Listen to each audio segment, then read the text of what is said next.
Shrigonda police स्टेशनला 19 डिसेंबर 2024 रोजी संजय बेलेकर यांच्या फिर्यादीवरून एक गुन्हा दाखल करण्यात आलेला आहे। त्या गुन्ह्यामध्ये 1,00,000 रुपये गुंतवा आणि महिन्याला 10,000 रुपये रिटर्न्स घ्या असं आमिष दाखवून त्या फिर्यादीकडून वेळोवेळी ऑनलाईन ऑफलाईन बरीचशी अमाऊंट घेतली गेली होती। त्यात फिर्याद दाखल करताना अमोल साहेबराव काळे आणि किशोर हरिश्चंद्र नवले अशा 2 आरोपींच्या विरोधात आपल्याकडे गुन्हा दाखल आहे। 19 डिसेंबरपासून काल 5 जूनपर्यंत त्यातला जो मुख्य आरोपी आहे तो आपल्याला चुकांडा देत होता, तो नजरेआड होता। भरपूर प्रयत्न केले आम्ही, पण तो आरोपी मिळत नव्हता। काल अधिकृत पोलिसांना माहिती मिळाली की तो एका ठिकाणी रात्री वाढदिवसाला जाणार आहे आणि तो पुण्यात कोंढवा परिसरात आहे।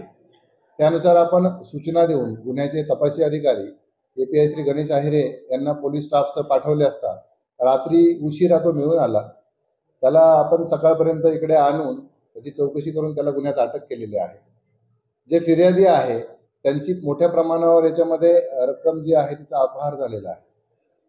माझी श्रीगोंदा तालुका आणि आसपासचे जे नागरिक आहेत ज्यांची या आरोपींनी अशा प्रकारे फसवणूक केलेली असेल किंवा त्यांच्या रकमेचा अपहार झालेला असेल आणि ती परत मिळालेली नसेल आणि तुम्हाला वाटतं आहे की तुमची फसवणूक झाली आहे किंवा तुमचा गैरसमज आहे हे लीगल आहे इलिगल आहे, तर अशा सर्व साक्षीदारांनी, सर्व अशा गुंतवणूकदारांनी किंवा ते समक्ष येऊ शकत नसेल त्यांचे जवळचे कोणी व्यक्ती आहे त्यांनी सर्व कागदोपत्री किंवा जे काही तुमच्याकडे पुरावे उपलब्ध आहे ते घेऊन तात्काळ श्रीगोंदा पोलीस स्टेशनला संपर्क साधावा, जेणेकरून आम्ही या गुन्ह्याचा तपास व्यवस्थित करू शकू।